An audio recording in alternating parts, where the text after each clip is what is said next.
जय Siya Ram to all. आज का हमारा टॉपिक है जनरल एक्सप्रेशन फॉर ग्रेडियंट। तो जो ग्रेडियंट होता है, ग्रेडियंट के बारे में हमने प्रीवियस वीडियो में डिस्कशन किया था कि अगर आपके पास कोई भी डेल ऑपरेटर है और वो डेल ऑपरेटर किसी स्केलर फंक्शन पे अप्लाई होता है, स्केलर फंक्शन पे, तो क्या देता है? एक वेक्टर फील्ड देता है। स्केलर पे अप्लाई होगा और आंसर क्या देगा? आपको वेक्टर देगा। तो इसको हम क्या कहते हैं? Gradient of a scalar field बोलते हैं हम इसको। तो gradient of a scalar field के अलग अलग तीन अलग अलग कोऑर्डिनेट्स होते हैं। सिस्टम आपके ऑर्थोगोनल सिस्टम की बात कर रहे हैं, वरना तो आप बहुत सारे कोऑर्डिनेट सिस्टम बना सकते हो। ऑर्थोगोनल सिस्टम आपके तीन होते हैं। कौन कौन से? एक होता है कार्टेशियन, एक होता है आपका स्फेरिकल, और एक होता है आपका सिलेंड्रिकल। इन तीनों सिस्टम में अलग अलग आपके क्या होते हैं? फॉर्म होता है आपका ग्रेडियंट का। अगर आपको कैलकुलेट करना है, अलग अलग सिस्टम में आपको दिए हैं, तो आपको अलग अलग फॉर्मूले यूज करने पड़ते हैं। तो आज हम क्या करेंगे? एक जनरल एक्सप्रेशन लिखेंगे उसके लिए और उसको जनरलाइज करेंगे सभी के लिए। तो सबसे पहले आपको क्या याद रखना है, और जो मैं आज बताऊंगा ये अगले वाले वीडियोस जाएंगे, डाइवर्जेंस का जनरल फॉर्म और आपका कर्ल का जनरल फॉर्म, उसके लिए भी बहुत इंपॉर्टेंट वीडियोस इंपॉर्टेंट वीडियो है आज का। तो सबसे पहले आपको क्या बताना चाहिए कि जो आपका कार्टेशियन सिस्टम, स्फेरिकल सिस्टम और सिलेंड्रिकल सिस्टम है, इसमें कुछ चीजें होती हैं कि अगर आपका कार्टेशियन सिस्टम है तो हम उसको किससे दिखाते हैं? एक्स, वाई और जेड कोऑर्डिनेट से। स्फेरिकल सिस्टम है तो उसको किससे दिखाते हैं? आर, थीटा और फाई से। सिलेंड्रिकल कोऑर्डिनेट है तो उसको किससे दिखाते हैं? रो, फाई एंड जेड से। इस रो को कई बुक्स आपकी एक्स एस भी लिखती हैं, कहीं कहीं पर इसको आर भी लिखा हुआ होता है। तो आपकी मर्जी, आप जिस भी फॉर्मेट को यूज करना चाहें, बट मैं इसको रो से यूज करूंगा। ठीक है। तो नेक्स्ट हम क्या करते हैं कि ये जो आपका कार्टेशियन सिस्टम मैंने लिखा है एक्स, वाई, जेड, और स्फेरिकल लिखा आर, थीटा, फाई, इससे रिलेटेड कुछ इंपॉर्टेंट टर्म्स लिख लेते हैं। जहां जहां पर मैं अभी आपको याद रखना है, अदरवाइज ये क्या है, इसका पूरा डेरिवेशन होता है कि ये H1 की वैल्यू मैं भी कह रहा हूँ फॉर द कार्टेशियन। अगर कार्टेशियन सिस्टम की मैं बात कर रहा हूँ तो H1 की वैल्यू कितनी आती है? 1। H2 is equal to 1। H3 equal to 1। आप कहोगे H1 H2 H3 क्या है? एक या तो इनको आप जस्ट रिमेंबर करिए, वरना इनको आप डिराइव भी कर सकते हो। मैं आपको एक जनरल आइडिया बता दे रहा हूँ, फिर आप इसको डिराइव कर सकते हो। देखो, अगर आर वेक्टर आपके पास फॉर द कार्टेशियन कोऑर्डिनेट क्या होता है? एक्स आई कैप प्लस वाई जे कैप प्लस जेड के कैप। और अगर आपको H1 निकालना है, H1 का मतलब क्या होता है? Del r upon del x और इसका मॉड, इसको कहते हैं H1। आप कैलकुलेट करो, इसका आंसर कितना आएगा? 1 आएगा। ये बिल्कुल सिंपल है, क्योंकि del r upon del x आप करोगे केवल इसी के रिस्पेक्ट में, हो सकता है 1 आ जाएगा, और इसका मॉड लेना है तो कितना आ जाएगा? 1 आ जाएगा। सिमिलरली H2 अगर आप कहोगे तो क्या हो जाएगा? Del r upon del y, इसका मॉड लेना है, ये भी कितना आएगा? 1 आएगा। H3 इक्वल टू कितना होता है आपका? Del r upon del z, इसका मॉड लोगे तो कितना आएगा? 1 आएगा। ये है फॉर कार्टेशियन। अगर स्फेरिकल सिस्टम है तो आपको सारे टर्म्स किस में लिखने पड़ेंगे? स्फेरिकल में लिखने पड़ेंगे। स्फेरिकल का जो आर वेक्टर है ये आपको पता होना चाहिए। अब मैंने स्फेरिकल कोऑर्डिनेट इसमें पढ़ाया नहीं अभी तक, अदरवाइज मैं पढ़ाऊंगा तो आपको पूरा डिटेल में बताऊंगा कि वो कैसे निकल के आते हैं। फिलहाल के लिए यहाँ सिंपल मैं डायरेक्ट लिख दे रहा हूँ ताकि आपके समझ में आ जाए कि कैसे हमने निकाला H1 H2 H3, वरना फिर आप कंफ्यूजन करेंगे कि H1 H2 H3 कहाँ से लिख दिया उन्होंने। तो आर वेक्टर को हम क्या लिखते हैं वहां पर? आर वेक्टर को हम लिखते हैं r sine theta cos phi x cap, या आई कैप भी लिख सकते हो, उसको कोई दिक्कत नहीं है। R sine theta sine phi y cap plus हो जाएगा r cos theta z cap. तो बस आपको क्या करना है, अगर H1 निकालना है तो क्या करना पड़ेगा? डेल आर अपॉन आर का मोड। आप इसको कैलकुलेट कर लेना, इसका आंसर 1 आएगा। बहुत सिंपल है कैलकुलेट करना, कोई दिक्कत की बात नहीं है। H2 आप कैलकुलेट करिए, del r upon del theta, इसका करना, इसका आंसर आर आएगा। मैंने ऊपर सिखा दिया है कैसे करते हैं, और पार्शियल डिफरेंशिएशन आपको आता ही होगा, ऐसी उम्मीद है, क्योंकि अब हायर मैथमेटिक्स का ही टॉपिक है ये। ठीक है, 12th लेवल का तो है नहीं, तो इतना आपको आता ही होगा, तो इसको कर लेना। अदरवाइज मैं इसको एक प्रीवियस वीडियो जहाँ स्फेरिकल कोऑर्डिनेट सिस्टम बताऊंगा, वहाँ बताऊंगा पूरा। बट अभी मैंने ये रैंडम उठाया, मैंने तो सोचा था मैं डायरेक्ट ही बताऊंगा, लेकिन फिर ये अगर डायरेक्ट लिख देता तो आप कहते डायरेक्ट इसने रटा हुआ लिख दिया, इसलिए मैंने लिख दिया है। ठीक है। सिमिलरली आपका सिलेंड्रिकल कोऑर्डिनेट सिस्टम अगर होता है तो वहां पर हम क्या लिखते हैं? आर वेक्टर लिखने का टेक्निक क्या होता है वहां पर? क्योंकि सिंपल आपका रो के टर्म्स में लिख रहा हूँ, कहीं कहीं एस भी लिखते हैं, ठीक है ना। तो rho cos phi x cap plus rho sine phi z cap, sorry y cap and z z cap. तो ये आर वेक्टर होता है for the spherical coordinate system. इसको भी मैं बताऊंगा किसी अगले वाली वीडियोस में, ठीक है ना।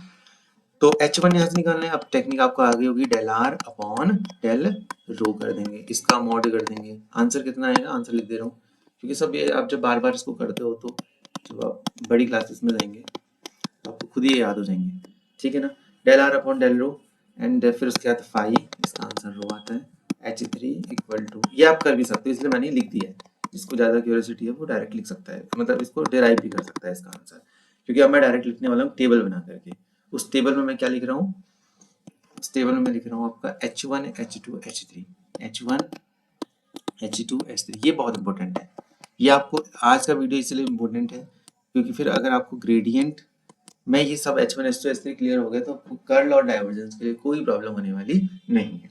तो यहाँ पर लिखते हैं हम कार्टेशियन कोऑर्डिनेट सिस्टम, यहाँ पर लिखते हैं स्फेरिकल और यहाँ पर हम लिखते हैं सिलेंड्रिकल, ठीक है ना। तो कार्टेशियन कोऑर्डिनेट सिस्टम में आपका H1 क्या वैल्यू 1 1 1, फिर आपका आता है next cylindrical spherical coordinate system, इसमें 1 r r sin theta. Next आता है आपका सिलेंड्रिकल, ये 1 रो एंड 1। तो ये आप वेरी वेरी इंपॉर्टेंट टेबल है, इसको याद रखना है, वेरी वेरी वेरी इंपॉर्टेंट, ठीक है ना। इसको अगर आपने याद रख लिया तो आपको कोई दिक्कत होने वाली नहीं है।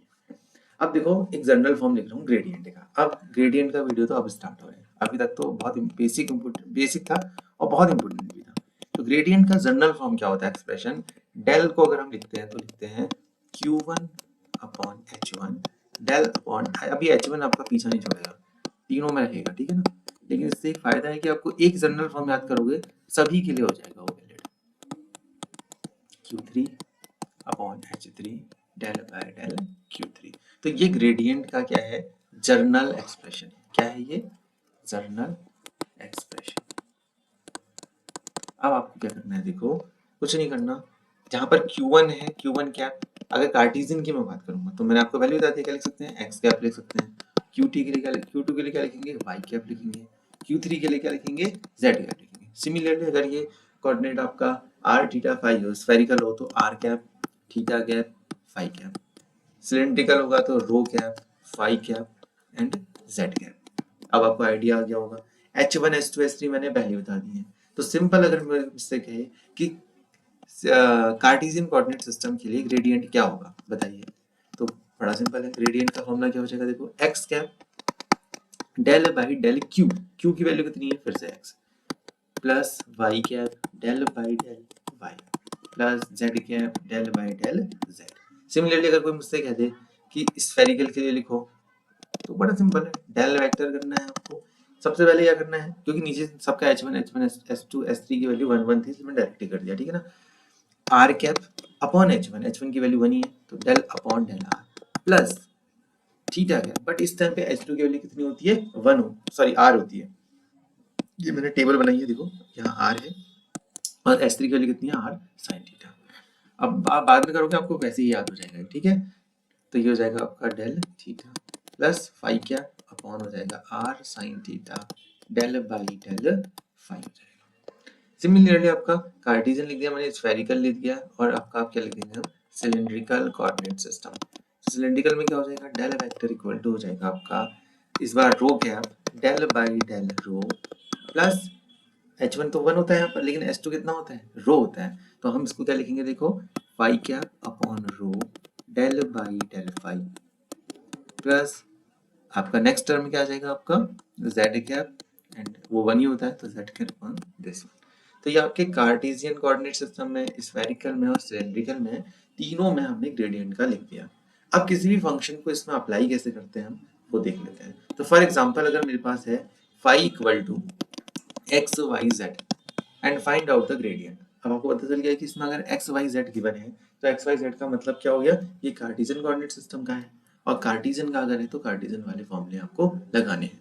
तो कार्टेशियन का फॉर्मूला क्या होता है, del of phi x cap हो जाएगा del by del x phi, phi की वैल्यू कितनी होगी देखो x y z plus y cap del by del y x y z plus z cap.